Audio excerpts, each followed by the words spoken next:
Dans le monde scolaire, la fraternité est sans doute une des valeurs les plus importantes. En effet, le lien de solidarité et d'amitié permet aux élèves et étudiants de s'entraider, de mener une vie sociale importante.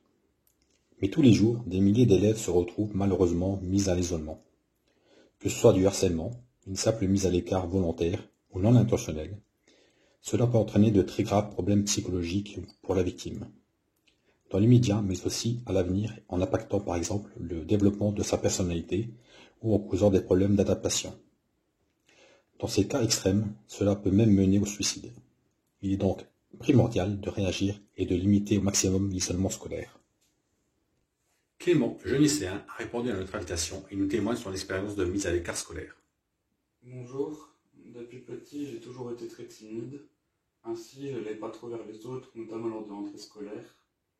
Puis petit à petit des affinités se créaient et j'étais presque jamais dedans. Bien que je me rende compte que j'en souffrais énormément, je n'osais jamais en parler, et cela durait tout au long d'années. C'était pas forcément la faute des autres, mais personne ne venait vers moi, et cela a duré tout au long de l'école primaire. C'est seulement à partir du collège que je me suis rendu compte qu'il était primordial de réagir. Bien aidé par mes parents pour lutter contre ma timidité, j'ai commencé à me rapprocher des autres, à me faire quelques amis. Depuis, ma situation s'améliore d'année en année, et ma timidité a presque disparu. Le lien social m'a été très important.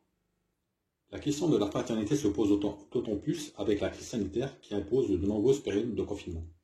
Cela touche particulièrement le monde scolaire, pouvant entraîner des troubles psychologiques importants ou un isolement des étudiants qui peuvent perdre leurs liens sociaux. Clément nous explique les impacts des confinements répétés et comment il a réagi face à cela pour maintenir une vie sociale. Depuis l'année dernière, il est de plus en plus dur de maintenir des interactions sociales.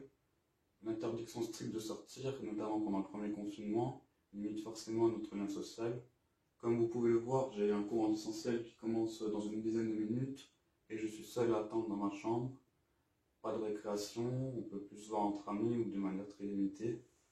Cela limite donc aussi les entraides pour comprendre un sujet que l'on aurait mal compris ou pour se préparer à un devoir.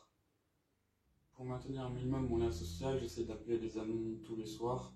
Cela est important pour ne pas me sentir seul. Enfin, je joue 2-3 fois par semaine à des jeux vidéo, surtout le week-end. Pour finir, je dirais que l'engagement de tous est important pour limiter la mise à l'écart. Si vous en êtes victime, n'hésitez pas à en parler le plus vite possible, à vos parents par exemple. J'ai moi-même attendu trop longtemps et en ai beaucoup souffert.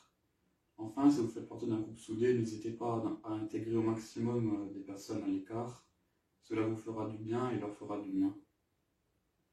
En espérant que ce reportage aura su vous ouvrir les yeux sur l'importance d'une intégration sociale pour tous, particulièrement à l'école, un sujet majeur de notre société, d'autant plus avec la crise actuelle.